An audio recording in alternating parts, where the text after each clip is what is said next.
بسم اللہ الرحمن الرحیم۔ مطالعہ پاکستان۔ آج ہم چیپٹر نمبر 2 سٹارٹ کریں گے اپنا۔ ہمارا آج کا ٹاپک ہے پاکستان کے 1947 سے 1958 تک کے تاریخ اور سیاست کے بارے میں۔ قانون آزادی ہند یعنی ہند کی آزادی کا جو قانون ہے 18 جولائی 1947 کو وہ طے پایا، جس میں دونوں برصغیر کو دو آزاد اور پھر مختار مملکتوں میں تقسیم کیا گیا، اور پاکستان 14 اگست 1947 یعنی 27 رمضان المبارک 1366 ہجری بروز جمعرات کو مارز وجود میں آیا۔ ابتدا میں دونوں ریاستیں جو تھیں وہ انہیں ڈومینین ریاستوں کا درجہ دیا گیا۔ ڈومینین ریاستیں وہ تھیں جن کا تھوڑا سا تعلق برطانوی تاج کے ساتھ قائم تھا۔ قائد اعظم محمد علی جناح پاکستان کے اور لارڈ ماؤنٹ بیٹن ہندوستان کے گورنر جنرل مقرر ہوئے۔ دسمبر 1946 میں منتخب ہونے والی دستور ساز اسمبلی کو دو حصوں میں تقسیم کیا گیا اور ایک الگ الگ دونوں ممالک کے لیے قانون ساز آئین ساز اسمبلی کا قیام عمل میں آیا۔ عبوری آئین بنایا گیا۔ اس میں پاکستان میں وفاقی پارلیمانی نظام اختیار کیا گیا۔ صوبے کافی حد تک خود مختار تھے۔ گورنر جنرل کے اختیارات کم کر دیے گئے، جبکہ وزیر اعظم کو زیادہ بااختیار بنایا گیا، لیکن قائد اعظم بانی پاکستان ہونے کی بنا پر وسیع اختیارات کا استعمال کرتے رہے۔ پہلی دستور ساز اسمبلی کا اجلاس 10 اگست 1947 کو کراچی میں اقلیتی رکن جوگندر ناتھ منڈل کی زیر صدارت میں ہوا۔ اس میں قائد اعظم کو اسمبلی کا صدر بنایا گیا۔ اسمبلی کے ارکان کی تعداد 69 تھی، جو بعد میں 79 کر دی گئی۔ قائد اعظم کی وفات کے بعد مولوی تمیز الدین کی، جن کا تعلق مشرقی پاکستان سے تھا، اسمبلی کے صدر چنے گئے۔ اور اس میں ابتدا میں اسمبلی میں صرف دو سیاسی جماعتیں تھیں، مسلم لیگ اور کانگریس۔ مسلم لیگ کے ارکان کی تعداد 59 تھی، یعنی اسے بھاری اکثریت حاصل تھی۔ لیاقت علی خان کا دور۔ لیاقت علی خان پاکستان کے پہلے وزیر اعظم تھے۔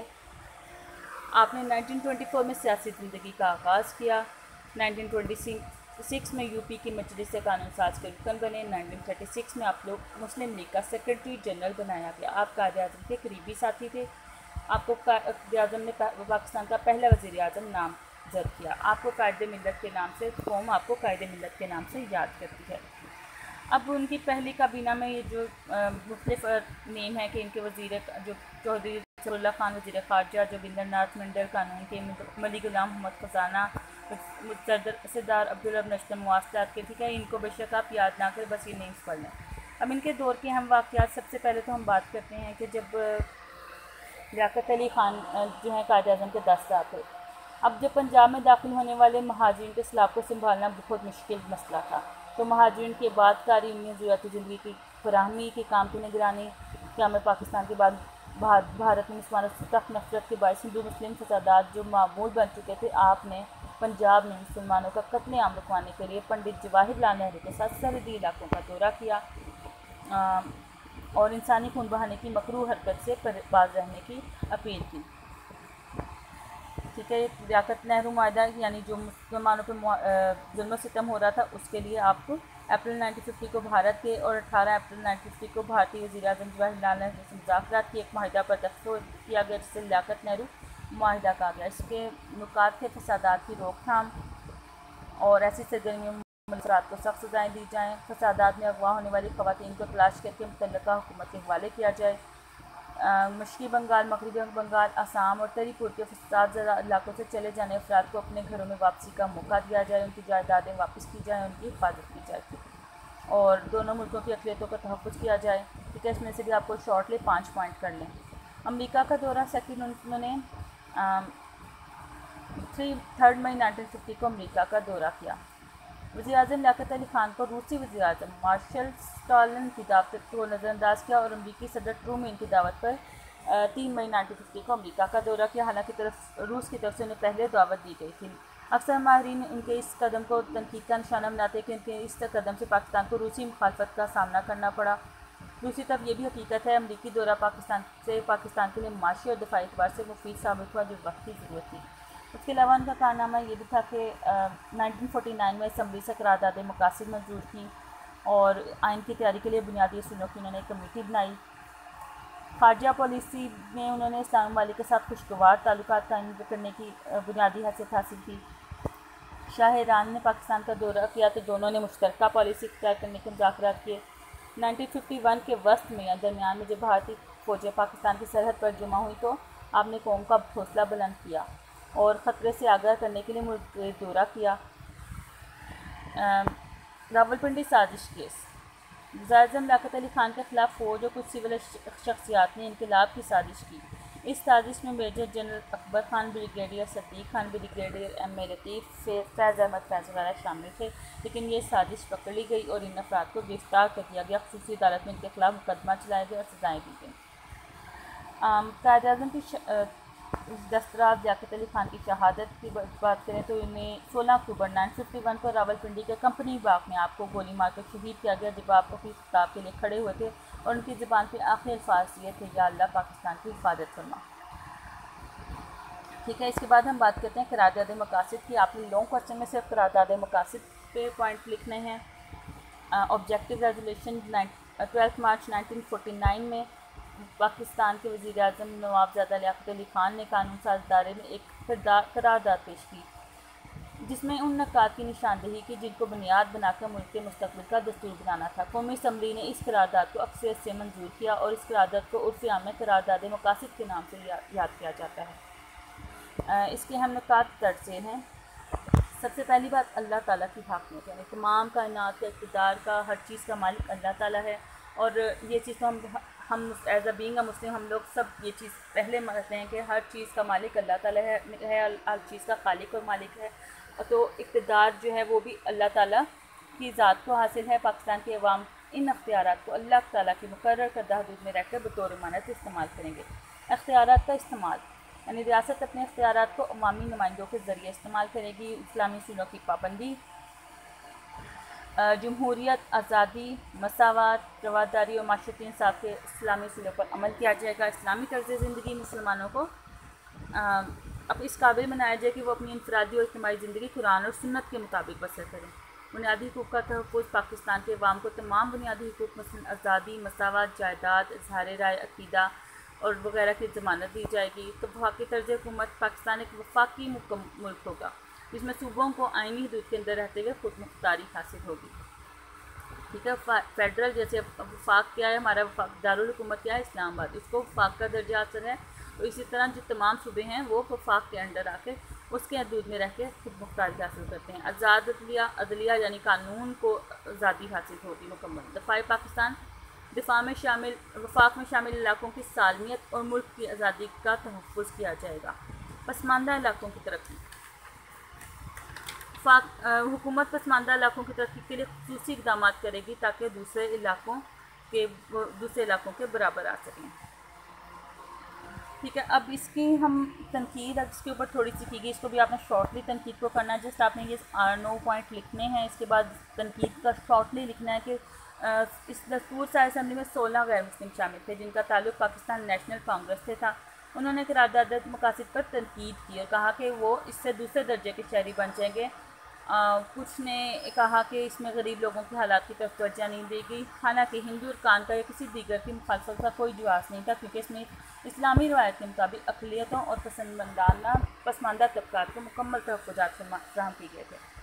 اہمیت کی بات کرتے ہیں اس کی، تو اس میں بھی آپ نے بالکل شارٹلی اس کو لکھنا ہے۔ قرارداد مقاصد کی منظوری کے بعد پورے ملک میں اطمینان اور خوشی کی لہر دوڑ گئی۔ لوگوں کو احساس ہو گیا اب دستور بنانے کا کام یعنی قانون بنانے کا کام لوگوں کی خواہشات اور مرضی کے مطابق پورا ہو سکے گا۔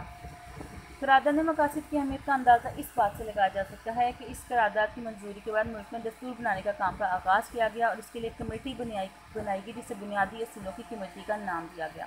ٹھیک ہے، یہ بنیادی اصولوں کی کمیٹی تھی جو قانون بنانے کے لیے، دستور بنانے کے لیے قائم کی گئی۔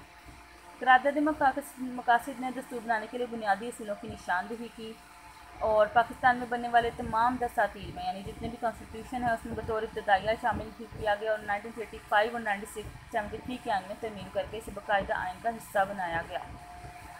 ٹھیک ہے، اس میں واضح کیا گیا کہ اللہ تعالیٰ کی حاکمیت کو تسلیم کیا گیا اور بتایا گیا مغرب کی طرح دین اور سیاست جدا جدا نہیں ہیں۔ اس میں یہ بھی واضح کیا گیا اسلامی ریاست کا مطلب تھیوکریسی یعنی مذہبی پیشواؤں کی حکومت نہیں بلکہ ایسی ریاست ہے جس میں آزادی اور مساوات اور پر مبنی اسلامی جمہوری نظام بنایا جائے۔ ٹھیک ہے، آئین کا حصہ یعنی ابھی آپ کو یہ بتا چکی ہوں کہ اس میں آنے والی دساتیر کو بعد میں بھی ابتدائیہ میں شامل کیا گیا اور 1956 1962 کے دساتیر میں بھی قرارداد مقاصد کے آئین افتتاحیہ میں شامل کی گئے۔ ٹھیک ہے، بنیادی اصول بنیادی اصولوں کی نشاندہی کی گئی اور اس کے علاوہ بنیادی اصولوں کی کمیٹی بنائی گئی۔ تو اس قرارداد مقاصد کو تاریخ میں پاکستان میں بہت اہمیت حاصل ہے۔ اس کو پاکستان کے سیاسی آئین میں وہی مقام حاصل ہے جو برطانیہ میں منشور اعظم یعنی میگنا کارٹا، برطانیہ کا منشور جو ہے قانون کا، اس کو جو اہمیت حاصل ہے وہی اس کو پاکستان میں حاصل ہے۔ ٹھیک ہے، اس کے علاوہ سیکنڈ آپ نے کوشچن کرنا ہے 1956 کے آئین کی اہم خصوصیات۔ یہ لانگ امپورٹنٹ کوشچن ہے، باقی کی اس کی ڈیٹیل ہم بعد میں کریں گے۔ تو دستور سازی کے مراحل ہم بات کریں گے۔ تو اس میں قرارداد مقاصد کی منظوری کے بعد یقین ہو گیا کہ ملک کا دستور کن بنیادوں پر بنایا جائے گا۔ اس کے لیے ایک کمیٹی بنائی گئی، لیکن پاکستان کو آزادی کے فوراً بعد ہی بہت سے مسائل کا شکار تھا، جس وجہ سے دستور سازی پر بھرپور توجہ نہیں دی جا سکی۔ اس کی بہت سارے ریزن تھے، سیاسی استحکام، نااہل قیادت اور حکومتوں کا تیزی سے تبدیل ہونا۔ گورنر جنرل غلام محمد نے ان حالات کے پیش نظر آئین ساز اسمبلی 24 اکتوبر 1954 کو توڑ دی اور نئی اسمبلی کے قیام کا اعلان کیا۔ اب دستور سازی کے میں رکاوٹوں میں ایک رکاوٹ تھی کہ ملک کا مغربی حصہ 4 صوبوں اور مشرقی حصہ ایک صوبے پر مشتمل تھا۔ ٹھیک ہے، مشرقی حصہ جو کہ اب بنگال ہے کے نام سے یاد کیا جاتا ہے، تو اس لیے مغربی پاکستان کے چاروں صوبوں کو ملا کر ایک صوبہ بنایا گیا جسے 1 یونٹ کا نام دیا گیا۔ آپ سے 1 یونٹ کے شارٹ کوسچن بھی یاد رکھتا ہے۔ تو اس کے بعد ہم بات کریں گے 1956 کے آئین کی۔ 9 سال کی طویل جدوجہد کے بعد پاکستان بننے کے 9 سال کے بعد دوسری دستور ساز اسمبلی نے 1956 میں آئین منظور کر لیا۔ یہ آئین 23 مارچ 1956 کو نافذ کیا گیا اور اس کو عمل میں لانے والے وزیر اعظم چودھری محمد علی تھے۔ اس کے آئین کی ہم خصوصیات درج ذیل ہیں۔ افتتاحیہ: اس آئین میں قرارداد مقاصد کو افتتاحیہ کے طور پر شامل کیا گیا، جس کے مطابق حاکمیت اللہ تعالیٰ کی ہے اور اختیارات کو عوام کے نمائندے امانت کے طور پر قرآن اور سنت کے مطابق استعمال کریں گے۔ تحریری آئین: یہ تحریری آئین تھا جس میں 6 شیڈولز، 13 ابواب اور 234 دفعات مشتمل تھی۔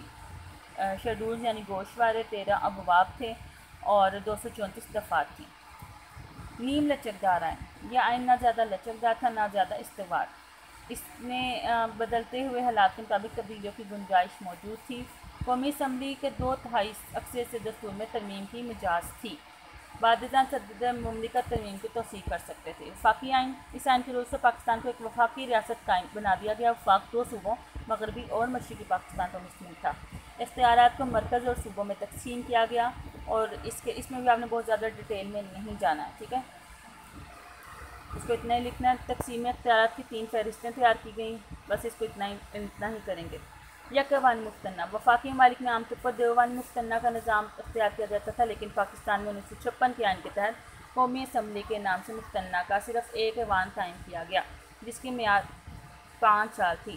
قومی اسمبلی میں دونوں صوبوں کو مساوی نمائندگی حاصل تھی۔ کل اراکین کی تعداد 300 تھی اور خواتین کے لیے 10 نشستیں مخصوص تھیں، جس میں سے نصف مغربی پاکستان کی اور نصف مشرقی پاکستان کی۔ پارلیمانی نظام حکومت: اس آئین کے تحت پارلیمانی طرز حکومت قائم کیا گیا اور 1935 کے انڈیا ایکٹ اور عبوری آئین کے طور پر بھی یہی نظام اختیار کیا گیا تھا۔ صدر، سربراہ ریاست اور وزیر اعظم حکومت کا سربراہ تھا۔ اسلامی دفعات: اس آئین کی روح سے پاکستان کا نام اسلامی جمہوریہ پاکستان رکھا گیا۔ صدر کے لیے پاکستان ہونا لازم تھا۔ قرارداد مقاصد کو آئین کے افتتاحیہ میں شامل کیا گیا تھا۔ اس کی روح سے اقتدار اعلیٰ اللہ تعالیٰ کو ہی حاصل ہے۔ قرآن و سنت کے مطابق کوئی قانون نہیں بنایا جائے گا۔ اقلیتوں کو مذہبی آزادی دی گئی۔ اسلامی ممالک سے دوستانہ تعلقات استوار کیے جائیں گے، یعنی تمام جو تھیں اسلامی دفعات تھیں۔ اس میں بنیادی حقوق: 1956 کے آئین کے تحت شہریوں کے بنیادی حقوق کو دستور کا حصہ بنایا گیا اور ایسے احکامات کو عدالتوں میں چیلنج کیا جا سکتا تھا جو دستور میں دیے گئے بنیادی حقوق کے منافی ہوں، یعنی ان کو الٹ ہوں۔ تحفظ جان و مال، آزادی تحریر و تقریر، عقیدہ اور مذہب، آزادانہ نقل و حرکت اور سرکاری ملازمت جیسے حقوق سب کو بلا امتیاز حاصل تھے۔ براہ راست انتخاب: اس آئین کے تحت براہ راست انتخاب کا طریقہ رائج کیا گیا۔ تمام بالغ افراد بلحاظ رنگ و نسل، عقیدہ اور مذہب اپنے نمائندے منتخب کرنے کے مجاز تھے۔ یہ طریقہ عین جمہوری تھا۔ ٹھیک ہے، واحد شہریت: اب سنگل سٹیزن شپ کیا ہے کہ بعض وفاقی ممالک جیسے امریکہ میں دوہری شہریت کا اصول رائج ہے، یعنی لیکن پاکستان میں اس آئین کے تحت واحد شہریت کا اصول بنایا گیا، یعنی یہاں کے باشندے صرف پاکستان کی شہریت حاصل کرتے ہیں، صوبوں یعنی مشرقی پاکستان یا مغربی پاکستان کی نہیں، ٹھیک ہے، کیونکہ امریکہ میں لوگوں کو ڈبل سٹیزن شپ تھی، دوہری شہریت حاصل تھی، یعنی وہ صوبوں کے لحاظ سے بھی اور وفاقی لحاظ سے بھی ان کو دو سٹیزن شپ ملی ہوئی تھی، ٹھیک ہے۔ اس کے بعد اگلا پوائنٹ ہے آزاد عدلیہ۔ آئین میں عدلیہ کی آزادی کی ضمانت کی گئی۔ عدلیہ عوام کی بنیادی حقوق کی محافظ تھی، اعلیٰ عدالتوں کے ججوں کا تقرر صدر مملکت کرتے تھے، ججوں کو ملازمت کا مکمل تحفظ حاصل تھا۔ سپریم کورٹ ملک کی سب سے بڑی عدالت تھی جو دستور کی یعنی قانون کی محافظ تھی اور ایسے قوانین کو غیر آئینی قرار دے سکتی تھی جو آئین سے متصادم ہیں، ٹھیک ہے۔ اس کے بعد ہے حکمت عملی کے اصول۔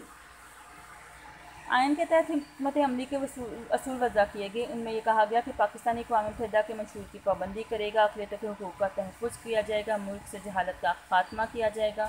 میں آپ کو شارٹلی بتا رہی ہوں، آپ شارٹلی یہی کریں گے۔ اقلیتوں کے حقوق کا تحفظ کیا جائے گا، ملک سے جہالت کا خاتمہ کیا جائے گا، تمام شہریوں کو بنیادی حقوق کی ضمانت دی جائے گی، پاکستان دوسرے اسلامی اور غیر اسلامی ممالک سے خوشگوار تعلقات بحال رکھے گا، ٹھیک ہے۔ اس کے بعد اگلا ہے سرکاری زبانیں۔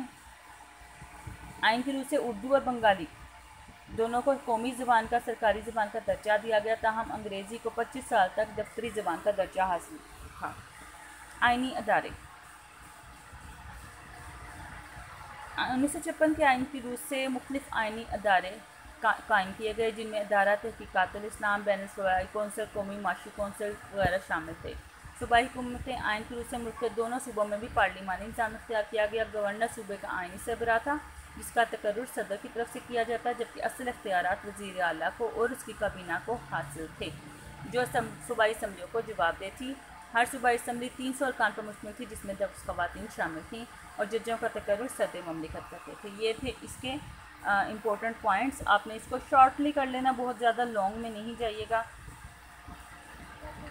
اس کے بعد اس کی ناکامی کے کیا اسباب تھے، ٹھیک ہے، اس کو بھی آپ نے بالکل شارٹلی 2-3 پیراگرافس میں کریے گا، بہت لینتھی دیا ہوا ہے۔ تو 1956 کا آئین 23 مارچ 1956 کو پاکستان میں نافذ ہوا، یہ پہلا دستور تھا لیکن یہ صرف 2 سال بعد یعنی 2.5 سال بعد جو ہے جنرل ایوب خان کی ماشاء اللہ حکومت نے اس کو منسوخ کر دیا اور اس 1962 میں ملک کو نیا آئین دیا، ٹھیک ہے۔ اس کی اسباب درج ذیل تھے۔